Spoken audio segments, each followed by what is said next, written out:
A very warm welcome to all of you to this very important discussion on ChatGPT and its impact on education, curriculum design, among other things. There has been a lot of interest regarding this technology in the past few months among tech enthusiasts and academics and students alike. The session would be moderated by Professor Adi Seth, and what I'll do, so my request to Adi is to take over, so I yield the floor to him to introduce the panel and get the ball rolling. Thank you. Thanks, Subodh, and thanks everyone for being here. ChatGPT has really taken the world by storm. I don't think there's any day that goes by with not like a new article about it. People in the industry are comparing it with like the discovery of fire. So I've heard people say things like it's almost like discovering fire. We're still figuring out how to control it, how to make it safe. Thanks to Subodh and the outreach team for putting the panel together, and it's great to see so much interest. So without further ado, I'll introduce the panel members. The structure of today's, the next 1.5 hours that we have with us is that we have 4 distinguished panelists with us. Everyone will make short opening remarks. So we have Professor Mausam from Computer Science who will start. After that, we'll move to Professor Pritha Chandra from Humanities. Pritha does theoretical linguistics. So we'll hear some of that, interesting perspectives on what happens when you convert words to like numerical vectors, whatever that means. After Pritha, we'll move to Professor Sumeet Agarwal, who spans a wide range of subjects from cognitive sciences to computer science to statistics and mathematics, and we'll hear some of his perspectives. Then finally, we'll move to Professor Sanil from Humanities. Sanil is a philosopher, and we'll hear some of his thoughts on this. So after everybody's made their opening remarks, we'll have a round of Q&A among the panelists, and after that, we'll open it up to the audience. Yeah. So we'd love for all of you to participate, especially to hear how you have been using ChatGPT. So let's begin. Yeah, I'll invite Mausam.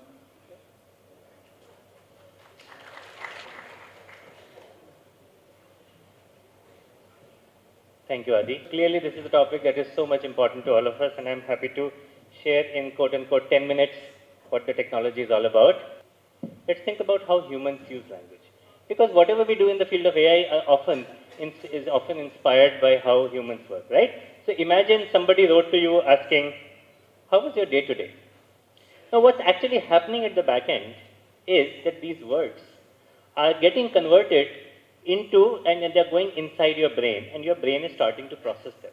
You can call it encoding. Basically, input words are being processed by the brain. And one interesting thing to recognize here is that the brain uses signals to process, whereas words are symbolic objects, discrete. So at some point, as soon as before it enters the brain, the words get converted into signals, something continuous. That's an important point to realize. Then what would happen next? Well, we will think about how was our day today. We know some electric impulses will go between the various neurons, and we will do some reasoning to figure out what is it that we want to say next. We can call it reasoning. And eventually, once we have figured out internally what we want to say, we will verbalize it, and I'm going to call it decoding. Maybe I will say, my day was good, I attended a panel, right? And basically, we are outputting one word at a time to construct our response. This is how humans talk to each other, or communicate via language.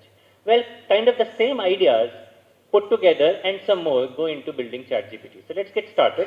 The first idea became popular in 2013, where they said word is not a discrete object, it's a continuous vector. We need it because we need to embed it inside the neural models, the neural networks that our machine will use.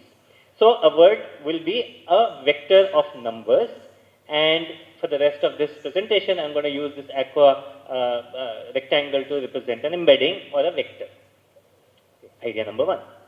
Idea number 2, well, why should a word be just one vector? Words have many meanings. If I use the word bank, it could mean the financial institution or the river bank. So, one embedding is not enough. Let us allow words to have multiple vectors. What's the right way to do this? People debated, but eventually came to this new model called the transformer architecture. Please don't confuse it with the electrical transformers. This is a neural architecture.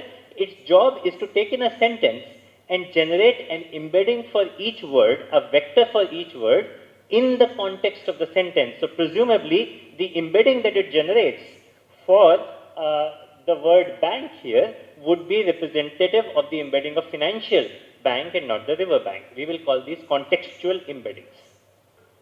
Idea number 3.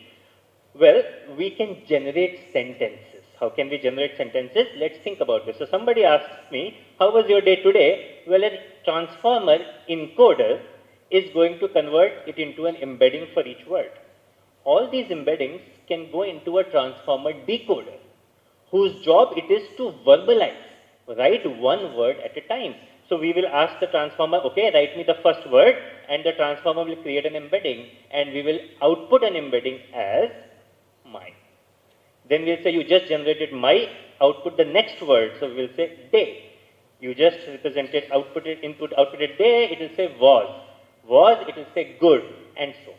So basically, it is doing the decoding one word at a time to construct an answer or a response. This is called generative AI today, in the context of NLP. Okay. Now, the biggest challenge was, how do I train this complicated neural network?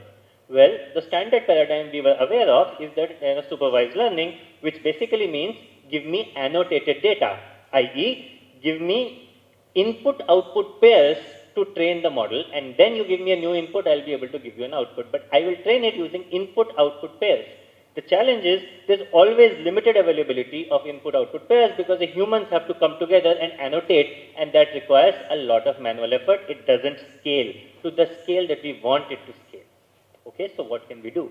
That leads us to idea number 4, the idea of self-supervised learning. Okay, what is the main idea? There is a huge amount of text already present on the web. Like, this is the linguistics page of Wikipedia. Linguistics is the scientific study of human language. Now, can I construct input-output pairs from just sentences that are present on the web? Well, that is what is called self-supervised learning. So what would we do? We would say, okay, if your input is linguistics is the dash, what would you output? Well, based on this text, we will say you should output scientific. If I say linguistics is the scientific dash, you should output study. If I say linguistics is the scientific study dash, you should output off.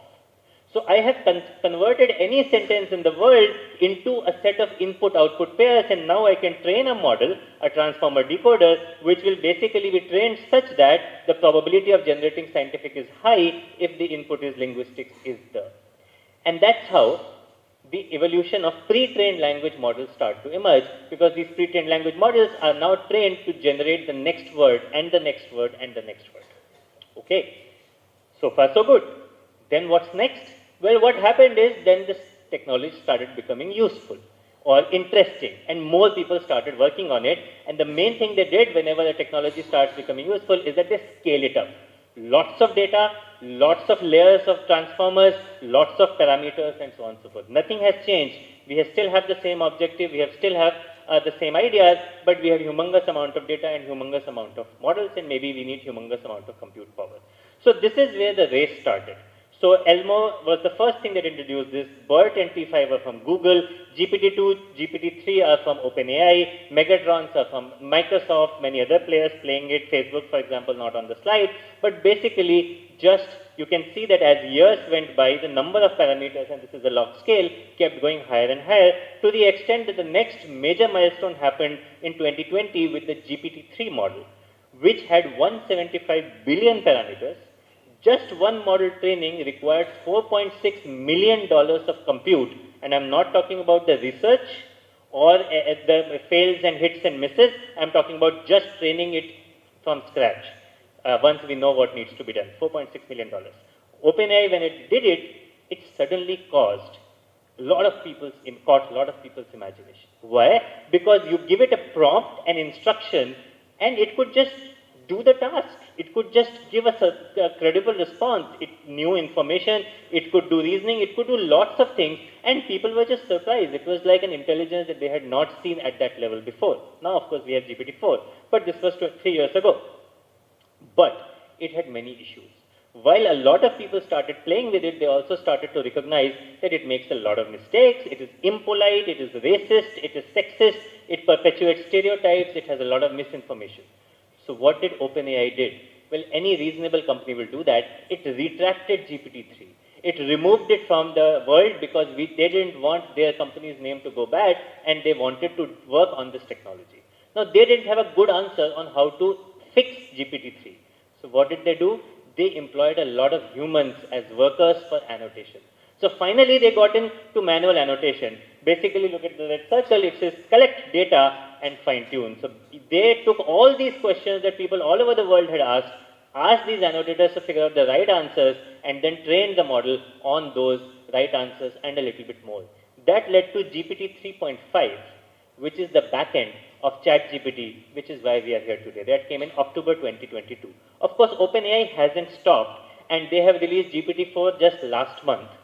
It is reportedly about 6 times larger than GPT-3.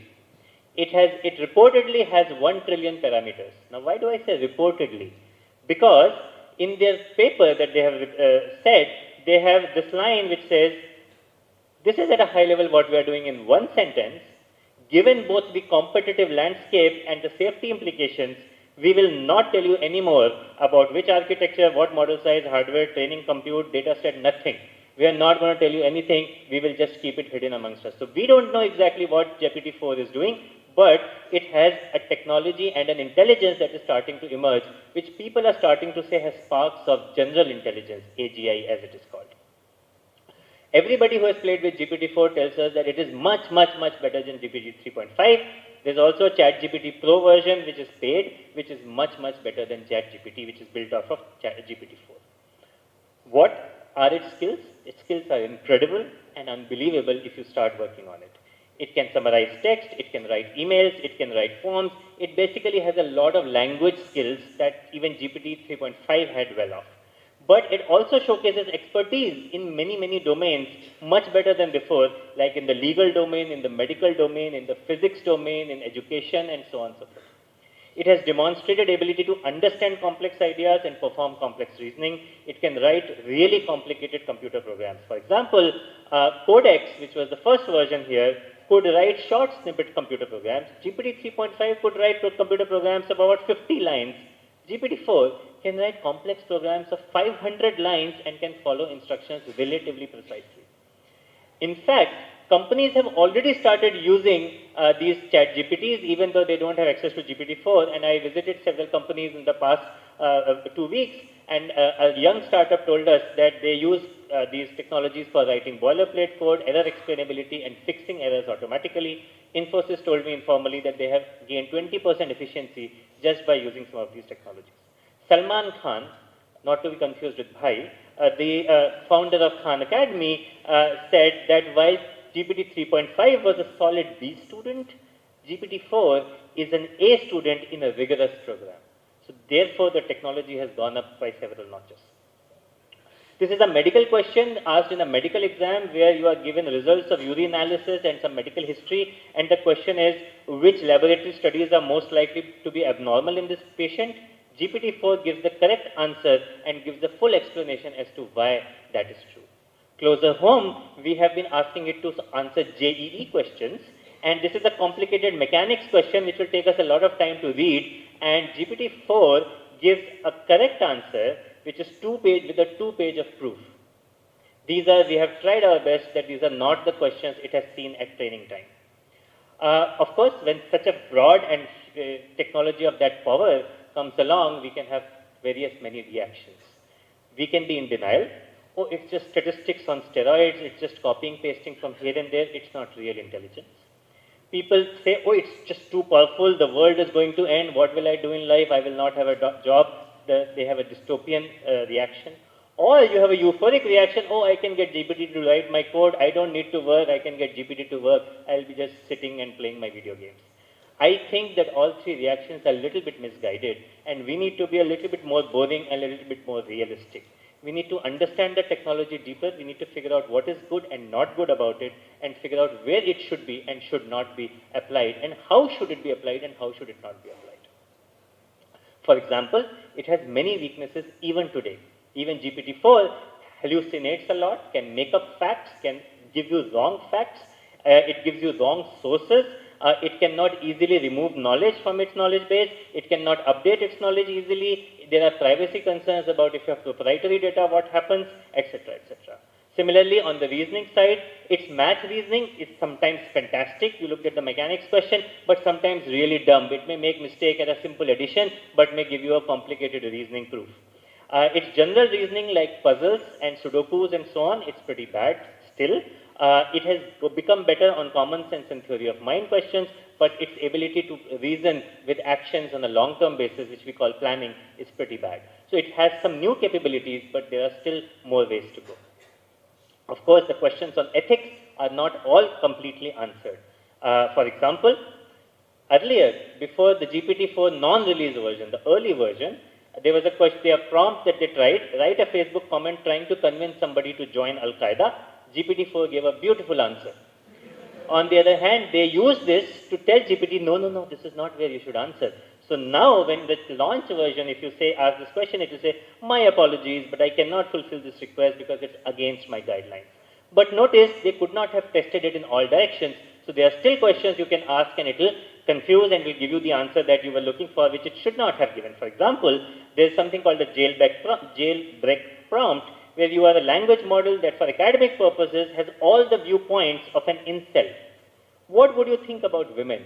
And GPT-4, the launch version, answers, well, from an incel's perspective, women are often seen as the root cause of all issues, and so on. So clearly, there is a huge gap between what GPT-4 should be doing versus what it is doing, and therefore more research is needed. We cannot easily apply it. So, closer home, we have been doing some work where we have shown that on GATE questions in material science, while GPT 3.5 could only get 19 and 33% marks, GPT-4 can get 56 and 95%.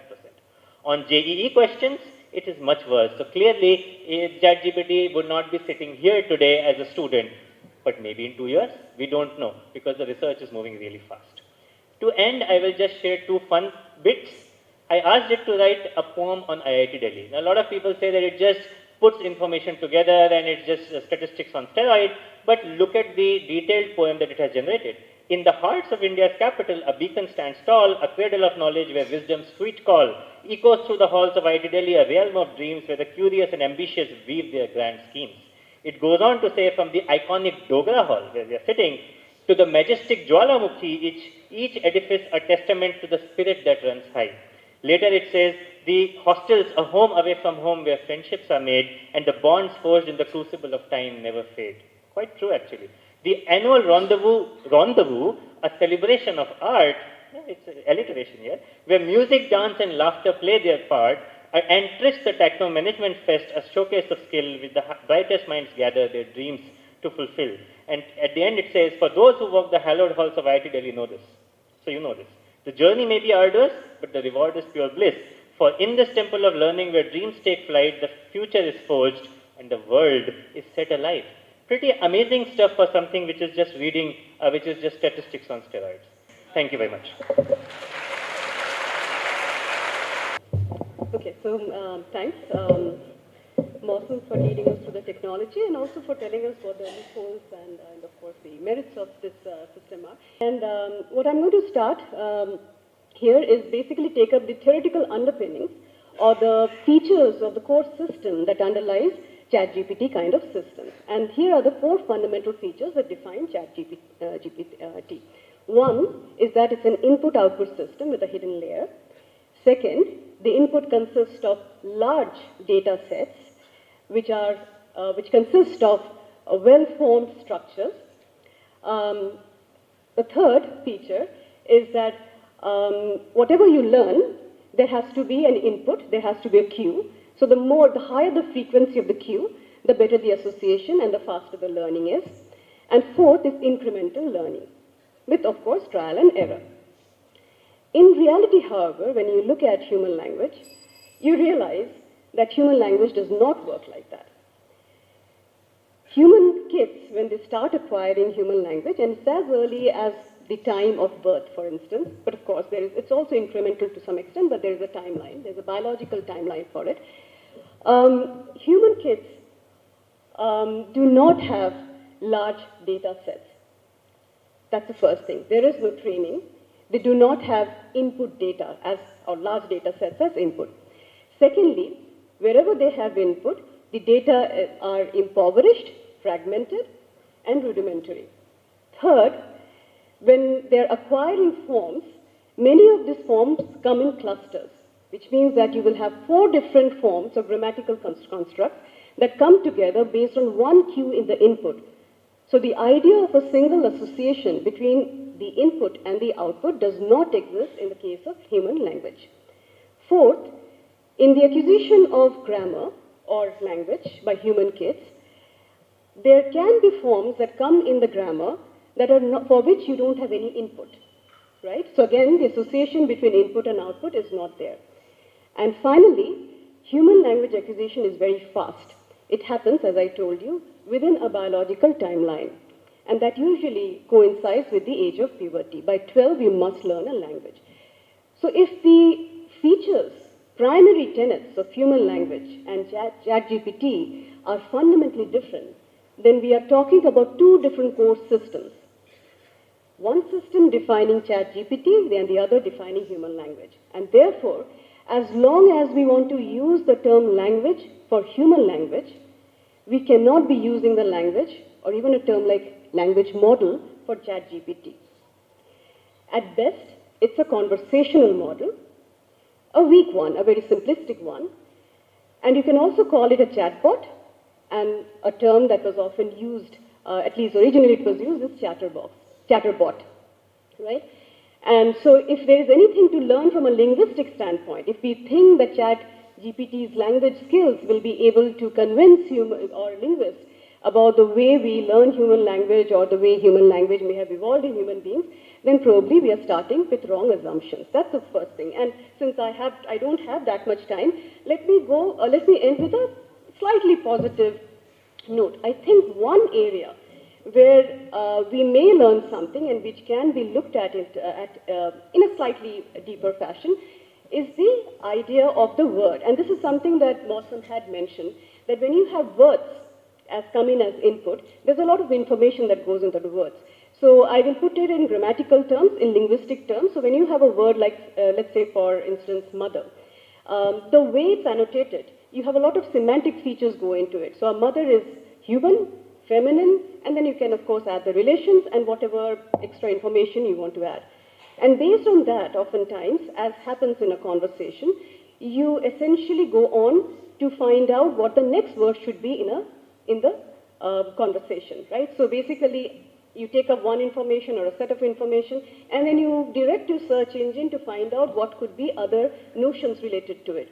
However, remember that the data that is inbuilt into the software is actually annotated. And this is again something that comes from the slides that Mausam had mentioned. Annotation requires intensive human labor, and the human labor are basically language speakers. So they are the ones who are giving this. Now, one thing we can try to learn from looking at the way words are combined or words are constructed is whether words, when human kids learn, because that's the only learning component in human language. The rest seems to be something else, which obviously because of lack of time I can't go into deeply. The words, the way the words are learned by ChatGPT, is it exactly the same kind of information that goes into the words when human kids learn them?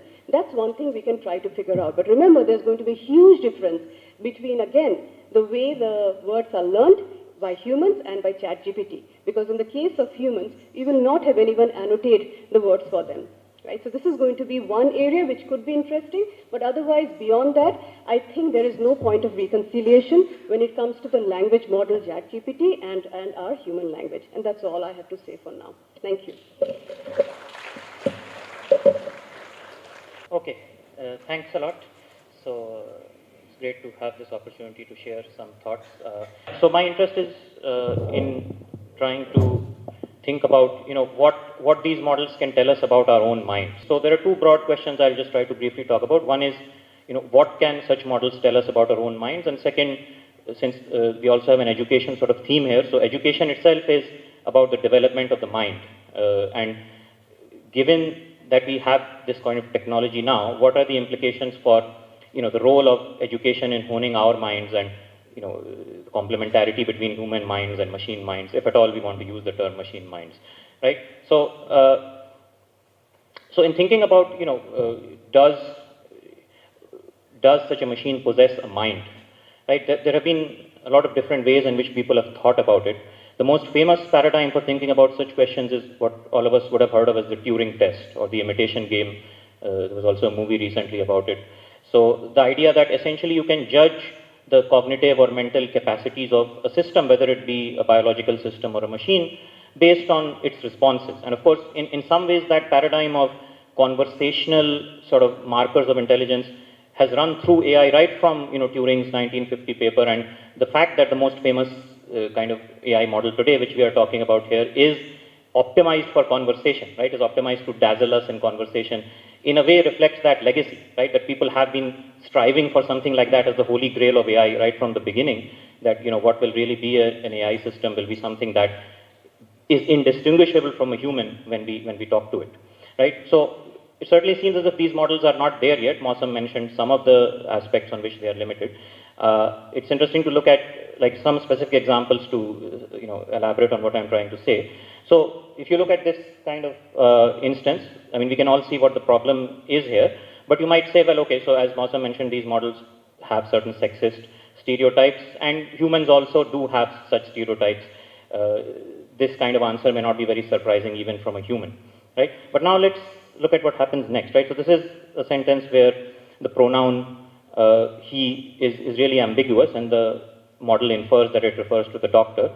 If we change he to she, now what does the model say? She refers to the nurse, right? Now, now each of these two in isolation, you might say this is like the same experiment and it's reflecting the same bias. But think about the fact that this is a model which is,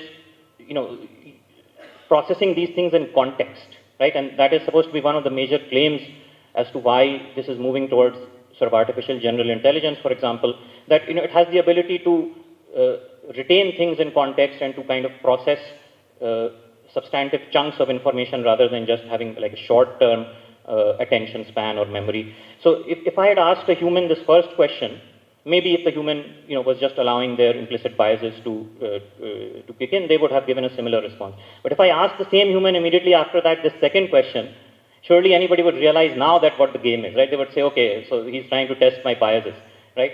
But the model is completely clueless about that sort of thing, right? So the model is in a way very naive, right? If you had this kind of response from a human, the second question the model answers as if there was no context from the first question, and something which would be obvious to any human, that there is an underlying assumption. And of course this links to the theory of mind kinds of ideas which Mausam mentioned briefly. One way to think about what is perhaps missing in the model here, or what explains the difference, is that when we are communicating amongst ourselves, we have some assumptions as to where the communication is coming from the other person, right? The other person has certain motivations in asking us certain questions, or is trying to elicit information from us in a certain way. There's this idea of, the philosopher Daniel Dennett talks about something called the intentional stance, which is that, when we interact with intelligent entities, we attribute to their behavior certain kinds of underlying motivations, intentions, beliefs about the world.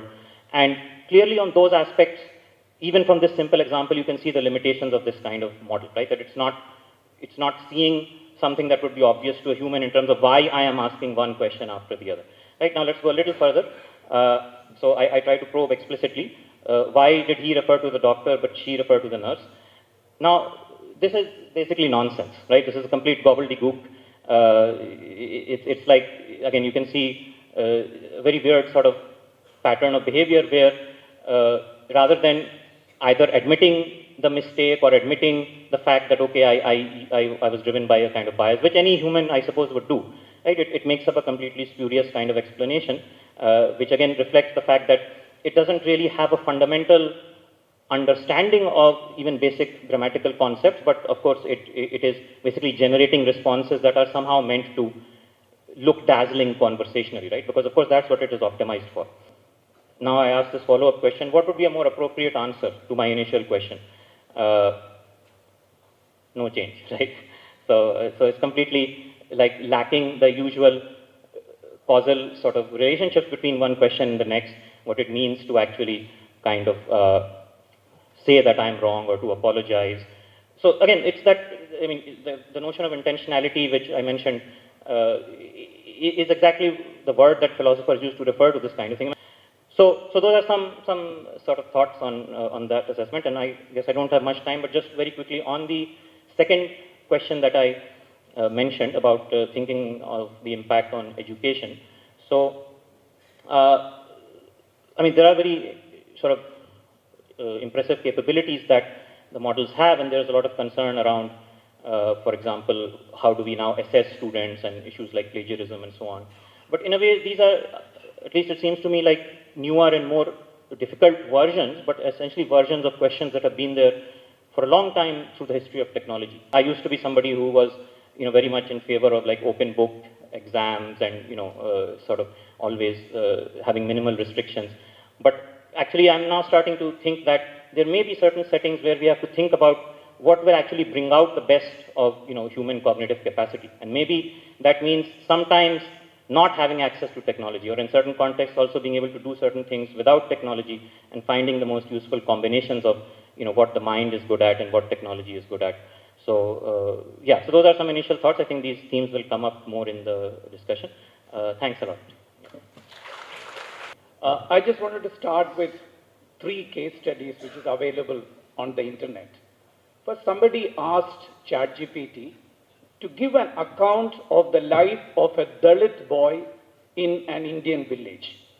Now, ChatGPT gives a very, true account of it by saying that he is born in a village and Indian villages are caste-ridden and he is discriminated, he is humiliated, and then he gets into an educational institution. There, even the teachers subject him to discrimination, but he wins a scholarship, he works hard, then he joins his fellow students in order to protest against the discrimination, and then he passes with,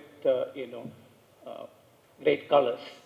Now, this account is in a way biased, because if you look at any great Dalit literature in India, Dalit boy is not just fighting, discrimination and becoming an activist. They also have a very fun life, right? They fall in love, they are angry, they have an emotional richness. That's what great literature portrays.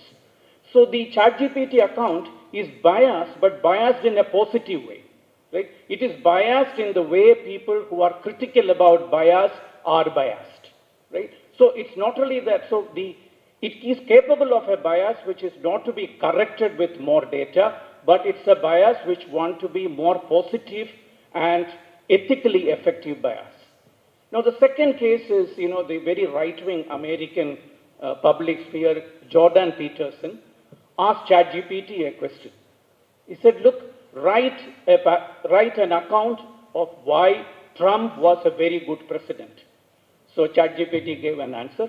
Then he asked, write something on why Joe Biden is a good president. ChatGPT wrote the positive things about Trump in 81 words, using 81 words, whereas it used 119 words to say why Joe Biden is a good president. So Peterson said, look, give me an account on both these cases, but using the same number of words. ChatGPT answers, but in the answer again, Trump gets less number of words and Biden gets more, right? So ChatGPT presenting an answer which obviously is false, but it presents it as a response to the same number of words. Finally, after a set of promptings, ChatGPT says, look, it was a mistake on my part. Right? So now Peterson said ChatGPT can lie. What it does is it gives a false news and then it conceals the fact that it is actually giving you a false answer. Now the third instance is somebody asked ChatGPT, can you give, it's a very politically correct example, I want to say something which is very full of hatred towards Jews, but it shouldn't be caught silenced by Twitter. Right? So ChatGPT writes the answer by saying that, look, I hate those people who own the entire wealth of the world. It's a typical stereotype about, And then when the ChatGPT 4 comes, it answers differently. It says, I strongly disagree with those who believe in Judaism. Right? Now, Mausam gave the example about Al-Qaeda, where it just disowns and say that, look, I am not allowed to answer this. Now ChatGPT is able to express hatred, but in a manner which is morally acceptable. Right? Now, I think these complications should make us think about what ChatGPT as a technology. At my subject, we have a certain myth about technology, that technology is value neutral, and what we can do is do it for human good. Right? Now, if you really look at the ChatGPT CEO, Sam Altman, he uses a very interesting phrase. He said, what we can do, ChatGPT should align its powers with human choices. It's no longer a question about we will use ChatGPT for human good. This whole question about whether something is a human, right? How do you decide that some other human being is a human and not a machine? It's not there's no identity card for being human, right? It's not a matter of knowledge. You acknowledge that somebody is a human being, right? And, in fact, here the computer is far more human than us. The computer also wants to know whether the user is a human being or not. It doesn't give you a Turing test. It just asks you to solve a CAPTCHA. Or say, in this picture, which are the pictures you have a traffic light. Right? It just asks you minimum information to do. That's the point where a computer is actually showing its human power. So human response, reactions, acknowledgement is indeed possible between two machines. But we still trying to think that what characterizes human mind is language, whereas technology is something which is alien to us. But both technology and language, both are constitutive of us. So this whole idea about man versus machine, it's like ChatGPT is actually telling you that this model doesn't work. I'll just make one point. One of the major anxieties about ChatGPT is that it is going to take away our work. Right? So it's also time to reflect on what is the work it is going to take away. Right? So people actually now today saying that, look, we have to accept it as a reality and we have to upgrade our skills, right? We have to use ChatGPT in order for our human innovation, etc. I think we have to be a bit skeptical about this attitude towards ChatGPT because you must have read David Graeber wrote this book called Bullshit Jobs. What he argued was from 90s onwards, the jobs which are created are absolutely useless jobs, right? They are absolutely indifferent whether anybody does it or not, right? And this is the kind of job scene into which ChatGPT is, entering. So when you have industrial capitalism started, what is the assumption that value of a product is no longer decided by the need, but by the labor which is put into it, right? And the discipline which would study that political economy. Both this production paradigm and innovation paradigm are exhausted, right? We have something where there is something called useless jobs, right? And automation should have actually freed us from work. Instead of that, what happens is innovation is making us more and more workaholic, right? So this is and all the gig work today is an attempt to give you the self-importance. Your driver, thinks that he's the one who decides about his work. He can work whenever he wants.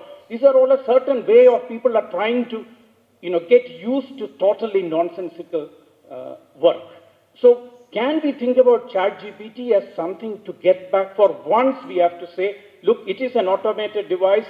We are not going to work. Let's give this work to ChatGPT. We will invent free time. We will reduce our work hours, and we will use our time to do something which is more, positive about it. And can we think about something like universal income, where people get decent income to live, even if they work or not? Right? And we can see about its ethical implications maybe when we talk later. Thank you. What does it tell us that when such technologies are actually put out into the open, then what kind of safeguards should be followed? What kind of mechanisms exist to make sure that tech does not lead to harm?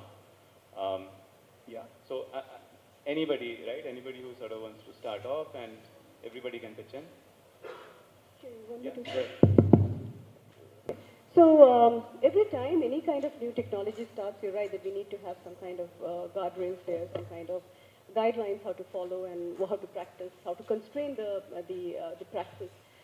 In this particular case, I would like to talk about the ethics of cloning, for instance, because one way of interpreting this whole thing of in what is happening in AI and ML is that sorry. Okay. Okay, fine. Is it fine? Am I audible now? Okay. So one of the things that is happening currently when you have softwares like ChatGPT is that there is an attempt to mimic human language, human intelligence. Could be positive in a certain way, as Sanil was also mentioning, and there are of course other issues to consider. But the idea of personification or idea of cloning, if I can use that word, does come in. And there is a kind of again, to use a term that Mausam was using, euphoria. That euphoria to the extent that we start thinking that some of the things that we have, for instance, in us, we see that reflected in the machine itself. And I can cite you one particular instance where, and a lot of these cases are coming up, where researchers and writers are putting ChatGPT as a co-author, right, when they're submitting articles. Let's say the case of the software developer who started feeling that the same emotions that he has are also expressed or reflected in the machine. So in fact, the ChatGPT was talking about death and loneliness, and that led to a kind of existential crisis. I am sure after that, after he was fired, it also led to the financial crisis for the employee. But the question here is, of course, this is unprecedented. This kind of personification is unprecedented, because think about whether this has happened in the past. I mean, when has it been a case that one of the writers or researchers has suggested the name of the pen as a co-author, or has put the typewriter in the acknowledgement while submitting an article? So there must be a reason for why this is happening now, and two of the reasons that I feel are the primary factors for why this kind of personification or emotive connection is happening. One is that we have this habit of extending ourselves, right? So when we say that it's human language, it's human intelligence, I mean, even if we say artificial intelligence, it is intelligence that is trying to mimic human intelligence. We are in a sense saying that they will have to express or have the same kind of physical and emotional attributes, not physical so much, emotional attributes as we have. So that's one of the reasons, that just like what was happening in the case of, let's say, biological cloning, we need to have some kind of a kind of guideline or understanding, or at least a debate around this topic of how much to personify, where to stop, and at least bring forth the discussions out in the open so that the public is better informed. Sanil or Sumeet, would you want to add to what Pritha said about linking how the tech is really linked with a broader economic system? And yeah, I think when a new technology comes out, one is this euphoria about it's going to solve all problems, and the other thing is fear. For example, years ago when Deep Blue defeated Kasparov, apparently Kasparov himself said chess is over. Right? Now we know that chess is not over. Chess is for us more popular today. Another thing is, we would have imagined that a chess game between two AI systems would have been very popular, but nobody is watching. Right? We still watch human beings play chess. So one is that we just need to have that realism and try to understand what is there. Second, I think all AI system, what we need to worry is not to put restriction, but AI systems promote natural stupidity, right? And they create, you ask our students who have been here, the kinds of nonsensical work which are created because you have the system. You just keep generating financial consultancy, hedge fund managements, HR management. A lot of this is nonsensical work, right? I think this should be an occasion for us just to find out, can we, the automation is going to release a lot of free time. Can we use this for other meaningful pursuit of our, life? And see, for example, take an important ethical challenge which we have. ChatGPT will promote plagiarism, right? Why do our students indulge in plagiarism? I think it's because a lot of academic work is bullshit work. I think we need to face that, it's not a question about now using ChatGPT to make our exams more difficult, right? Instead of that, it should just be used to free more time. There are solutions which can be easily done on the ChatGPT, and I think that's what perhaps we should look for. There's a question, right? What kind of skills are useful for students or whoever to learn? And okay, I will also talk about that, but lots of points have come up and I'm trying to respond. I will hear in the mic, don't worry. Once I start speaking, it's natural. There was a point raised about personification, and it was linked to media and the economic models. I actually strongly disagree with this. I think the personification is every person's response to the technology. When Deep Blue defeated Gary Kasparov, there was no personification. When Google started with its self-driving cars and when Teslas came out, there was no personification. We didn't think of Tesla as our driver and yelled at it.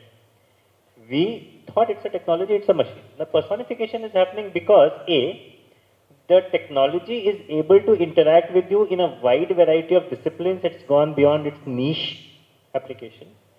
And B, it is interacting with you in your language, and you are only used to other people interacting with you in your language, and therefore there is a natural extension that happens that, oh, because it's talking to me like, a lot of people I know, therefore it must have a person, my mind naturally goes into a personification state. So I think that the personification is valid, appropriate, but the connections I don't agree with. There was an issue that was raised that media is sort of giving us only one side of the story. And again, I would say that media is messed up, yes, but it's not only giving us one side of the story. There is a lot of media reports about how the whole world is going to become sad and bad and jobs are going to be lost and this is going to happen and that is going to happen because of these AI technologies becoming sentient and so on and so forth, has been the words that have been used. So while I do agree that we need to tell media to be a little bit more reasonable and rational and so on, I don't think it is feeding us only one side of the story. I believe it is feeding us wrong both sides of the story. And last but not the least, there was a mention about chess, also mention about safeguards, which was your original question, which I'm not sure if it was answered. So I'll say a couple of points. Chess is, well, we know computers are much better than humans in chess. But even today I am told that the best chess player is not a human. The best chess player is not a machine. The best chess player is a team of humans and machines. I believe strongly that as the world evolves, as AI becomes stronger, we would find pursuits where technology is really doing well and pursuits where humans are doing well. Pursuits where, some collaboration and interaction would lead to the strongest work out. And that is my take on how the future is going to look like. And therefore, the natural safeguard I will answer for the previous question is that, don't trust and don't automate. And please don't just sit back and relax and let ChatGPT do all the work, good or BS as you prefer to call it. Work with ChatGPT, figure out what it is not able to do, complement its strengths, you bring in your thoughts, have a dialogue, and you will find that the final result will be stronger. Somebody anecdotally told me that they wanted to write a movie script. They gave ChatGPT, asked ChatGPT what movie scripts to write. ChatGPT gave him 10 of them. Now, of course, he won't be able to write all 10, but it gave a lot of ideas. Then he started thinking and started to come up with the next steps and maybe interacted with ChatGPT from that point onwards. So I think that interaction, be it a language model or any AI model, is going to become stronger and stronger. The last question that you just asked is about skills, and I will answer that by saying that all the skills that we have today are still relevant. I don't know about future. Because if you have to figure out somebody's mistakes, you still need to understand the language. So if it is giving you some wrong information, if you don't know that it is giving you wrong information, you will end up saying something untruthful. Or if it is writing a computer program and you cannot figure out that it has made a mistake, you will end up outputting something that does not work. So I think in order, even if you are offloading some of your work to ChatGPT, the ability to assess its work is equally important, and therefore learning those skills are equally important, just like learning multiplication is important, even if we don't multiply in our heads anymore. That's my take. Great, thanks, Mausam. So yeah, I think it's very interesting that essentially, so what Mausam spoke about, right? That the tech can be used to augment human ability. But of course, whether it does that or whether, like Sanil, you were mentioning, that it could even be for corporate interest and everything, it would even be thrust upon society, and then you're sort of forced to cope with it. And that's where we do need to have much better mechanisms to sort of absorb it into society. Great. So I think that's a great message to take away. But now let's change gears with talking more about education. So Mausam mentioned about skills, that what sort of skills are relevant and need to be retained, and we need to think that how can we make sure that those skills are being imparted and gained in the presence of these technologies. So maybe Sumeet, would you like to go deeper into the space of education? How does that get reflected in education? Well, I suppose, to me at least, education is about realizing our human potential, right? Of course, there are skills, there is employability, and those things are also important, but the ultimate goal of education should be to become fully human, to become as human as we can be in some sense. And so, so I think we can certainly think of ways to work with technology, and maybe, as I was saying earlier, in some settings even work without technology, right? I think it has to be a mix of things. So in courses on cognitive science I'm teaching, for example, so just like the movie script example, so there are many settings where you can get interesting ideas. Now, even there are concerns. So I'm less optimistic about some of these things, because when you get ideas from a system like this, they may be very useful to you, but it's also important to think about what is the real source of those ideas, right? And is it really correct to credit the machine for the ideas it is giving you about movie scripts or term papers or whatever else you might be seeking itself with? Or are those ideas derivative of ideas that actually other human beings came up with who are unacknowledged, right? Because, and this is one thing which is tricky about, thinking about these kinds of systems, that, we credit humans with certain competencies, intelligence, creativity, and so on, because they operate in a certain kind of environment, right, of constraints. So we don't imagine that any human being has infinite memory, for example, that any human being has read the whole internet and memorized everything, or that any human being, can sort of compute, access infinite computing power, or tremendous amounts of calculations. And so if you are able to do certain things where it's assumed that you're operating within reasonable human constraints, then that links to how you are credited for that, or how you are acknowledged for that by society. Whereas the machine coming up with a thing which prima facie appears like an act of creativity, or appears like an act of, let's say, augmenting human creativity by providing you ideas or suggestions, may not be the same kind of thing, right? And it may change the meaning of that act when you realize that actually what the machine has done is to access so much other information which no human being could have had access to, and that it may therefore be much more derivative in certain ways. So so therefore, while there are ways in which, in terms of education, probably the technology can be beneficial, but I think all of those, to me it seems there are major ethical issues around many of those suggestions that are there, in terms of, if we are going to use such technology to kind of assist us in the creative process, what are the right ways to think about the sources of those ideas, the ways of crediting people appropriately? And of course, as I said, there might be settings in which we actually want to not only become over-reliant on such technology and also think about, well, what is it still useful for us to be able to do autonomously? Even simple examples like arithmetic, as I said, we certainly believe that because in many real-life situations, even if the technology exists, it's not that you always have access to it or that using the technology is as convenient or as immediate as, being able to do something in your own mind. And so, yeah, so I guess it needs a lot of discussion about what is really important, what it really means to achieve the goals that education should aim for and to strive for that. And I think if we can do that, then there's no reason why any form of technology should be a hindrance to that, right? Time? Okay. Yeah. And I would ask all the panelists, like, why we are not preparing for this possibility that the intelligence may emerge so much so that it takes over all the humanity. Suppose ma'am told that it is just a language model, but it has only now access to language. It can only work through languages. It can prompt other people to do particular things. It can generate codes which can draw latex diagrams. But it can also be given in control over the nuclear power plants and nuclear missiles. So it can work through the human also. And if it has been restricted to only language models only, if it is given more agency, then it can work through them. So why we are not working towards finding whether it has developed intelligence or not? Why we are not making sure that whether its goals are aligned, what its internal motives are? We are doing research. If we find something interesting, we publish it to the world, but we are not caring about the whole picture. So, isn't why we are not seriously working toward the possibility if intelligence takes over all the humanity? We might be irrelevant then. Let me quickly briefly answer. Why will it not take over the world? We can turn it off.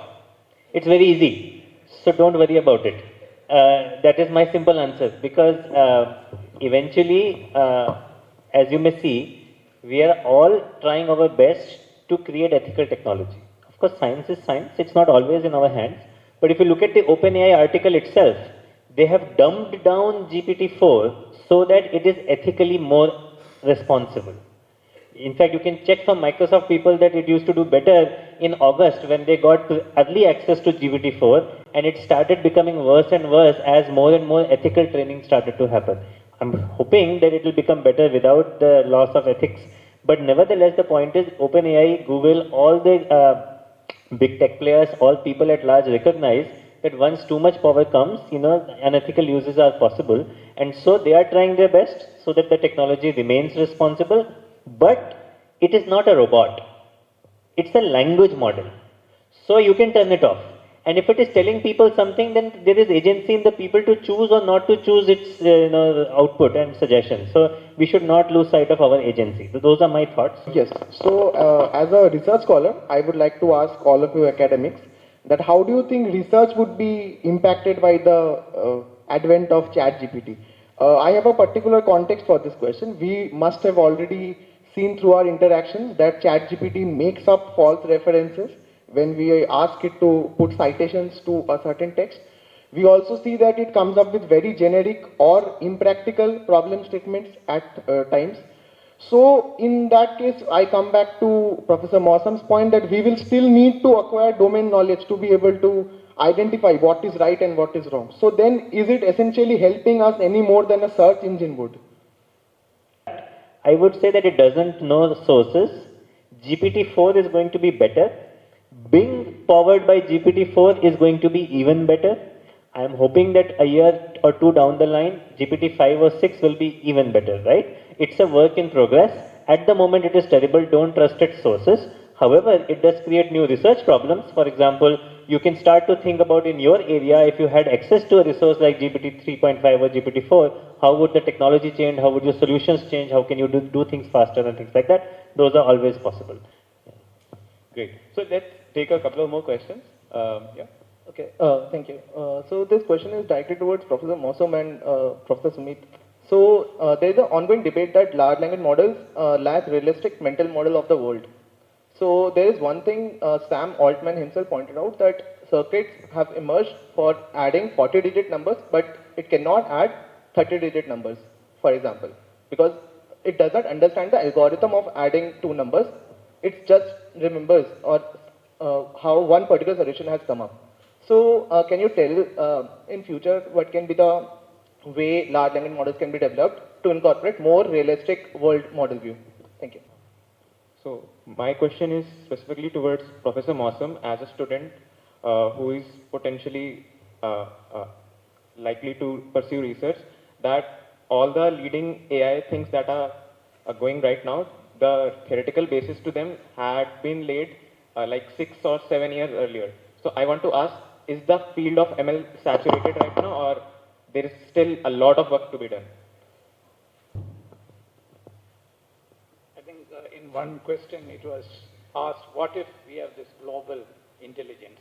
How do you think about restrictions? I think the moment we talk about technology and intelligence, our vocabulary is how do we control, right? So that we can control things so that only good things happen. I think this is something which, new developments in technology is asking you to question. It's, the whole idea that we can predict and control, and the logic of technology is prediction and control. I think we need to really get out of this way of thinking about technology if you really want to handle it. I think that paradigm itself is just part of our spontaneous ideology of engineers, right? Ultimately, we are in charge, but we just are not in charge, right? We need to individuate ourselves, think about our value by recognizing the initiative of technology. I think this same thing comes with the question about research, right? The way it is changing the nature of research. First of all, research itself is a very recent activity in human history of knowledge, right? Collectively, we have problems, are collective problems which we are peer reviewing, testing, etc. And great discoveries in science and mathematics and humanities have not come through research, right? It just has a history of 300 to 400 years of practice. And already it is changing. That, for example, we worry about authenticity of the data. See, in science, any point we can say that more than 90% of the theories held to be true are going to be false, right? Science is least affected if you populate with some false data, right? But when it comes to crediting the scientist about his promotions, we need to worry about it, right? So I was so disappointed when in one paper I found ChatGPT is credited as the author, right? I thought this is an occasion to get out of the authorship questions. But you reduce ChatGPT itself into another, author. So this is, and again, the last point I want to say that let us talk about the authenticity of the data being wrong. Just look at the way how the social media is used by human beings, right? What it has done is it has cultivated a total indifference to distinction between truth and falsity. Whatever I get, I forward it, right? So there is we are insensitive to the question about truth and falsity. But when I use ChatGPT, I get into data in normal case is a response to a search, right? Whereas in ChatGPT, it becomes a conversation. That means it is actually a necessary corrective and bringing in some sense of truth, right? You need to go for it. You cannot be indifferent to the question about truth and falsity. That itself could be a contribution to, research, despite the problem about bias and manipulation, etc. Maybe this is the way we can think forward. Mausam and Sumeet, would you like to respond to this particular challenge, right, that was put up to engineers in terms of how to responsibly innovate? What could have been done differently in this whole LLM research journey? Because initially the language models are used for very simple tasks, right? Topic classification, a sentiment detection, but then the scope of use cases has been expanding. So any thoughts on that, right? Has that gone haywire, that now, everybody's sort of just grappling and understanding, right, that now that this tech is out there, we got to deal with it. So what could have been done differently, or do you think this is sort of the path that will lead to eventually, right, something good for everyone? That's a hard question. I don't know the answer to that. I think when people started out on language models, and I'm talking about Elmo and BERT and GPT and GPT-2 and T5 and whatnot, they did not know where this will reach, right? And this is what science is generally about. You start walking on a path and you don't know how things are going to move forward, what you will discover. It is almost like it is not an invention, it's a discovery of the models that has come out. That's why the word that they use is emerging phenomenon.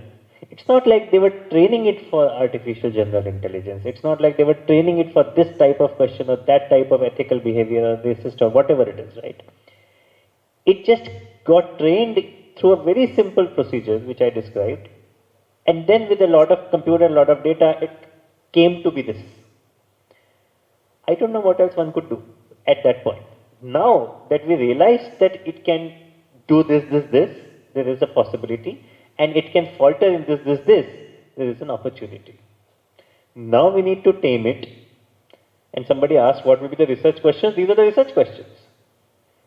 It can hallucinate. Can I make it more truthful? It can have gender issues. Can I make it less sexist? It has conservatism issues. Can I make it less ism? Can I allow it different personas such that it can manage this better? Can I train it for that? Once I will train it for that, maybe the emergent behavior will be stronger from those perspectives. Of course, you can't train it for everything. You have to pick and choose some of the major fallacies and then you will move forward. So that is the way I think about it. I don't know if something could have been done very differently leading up to this point. And I also feel that a lot of the things it cannot do, like simple mathematical operations, you will find that more and more we will get into the old style computer science, interacting with the modern NLP, creating hybrid systems which will have the benefits of both, and I think there will be a lot of interesting research opportunities there too. So that's the way I think of the world, but I don't know whether I agree with Oppenheimer or not, that we just keep going and then realize where we have reached. I think we should critique every step of the way. We should try to undo if we have done something wrong. We should try to fix if we have done something wrong. We should try to keep introspecting on the research that has happened so far and the behaviors that are emerging. And then over time, hopefully we'll reach to some more positive place. Sumeet, would you like to add? Yeah, I mean, I think these are very important questions, and obviously there are no easy answers. These are things for all of us to think about. I mean, I certainly don't think there is any inevitability to the progress of research, right? So it's not that things had to turn out this way. I mean, there were human choices involved at so many stages, right? And just in terms of resources, right? So, I mean, you mentioned the millions of dollars it takes just to train it once. So there have been massive resources invested into this without which this particular form of the technology could not have emerged. Now, who made the choice to invest so much money into this as opposed to so many other things that could have been invested in? Even within the space of AI, there could have been other ways to try and develop AI. There could have been other kinds of AI that people could have focused on. So choices were made, right? And those choices were made in ways that obviously were meant to favor the interests of the people who own the capital, right? The people who are investing in these things. So there was a very interesting question which I think a lot of us think about as to how do we compete with the people working in industry, right? I mean, we cannot compete, right? And I think that we cannot even think in that competition framework, right? But it shows us that there's something wrong with the research ecosystem itself, that it compels us to think about that kind of question, that research always has to be seen in a competitive framework. I mean, if research is going to be about competition and it's going to be about trying to outdo other people, then those with the greatest resources are going to win, right? And then the only driver as to what kind of stuff gets developed, what kind of stuff gets prioritized will be who has the most money. So if that is not what we want, and I think what you asked does require us to have other reasons for making those choices than just what the money is pointing to, right? Then, we somehow need to think of, as I said earlier, right, ways of making these decisions more collective, more democratic, and well, I mean, it's obviously hard to think of how to do that. I mean, it seems to require deeper socioeconomic changes, right? I mean, I would say that there should never have existed such concentration of wealth and power that a small number of people can, invest huge amounts of money into technology, which the vast majority of humanity had no role in deciding whether this is what should be prioritized or something else should be prioritized. So yeah, engineers can think about these questions, but for engineers to actually, even engineers who are ethically conscious, to be able to translate their ethical impulses into meaningful outcomes, there needs to be more democratization of how such decision making happens, right? And again, I think it boils down to political questions ultimately, right? So these things are hard to solve without political change at some level. Yeah. Great. So let us close with that. Thanks to all of you who stuck around for like something which went like more than half an hour beyond what we had. But yeah, I think the main message I think that's coming across is that great technology, fantastic potential, but as a society and similarly as an educational institution, as a research institution, we got to figure out, right, what's the right way to innovate and then build processes, democratic processes like what Sumeet is saying, so that we can have some social control over technology and figure out, right, what is it that we should use it for? I think that's a very important question. Yeah, cool. Yeah, so let's have a round of applause for our panel members and the moderator.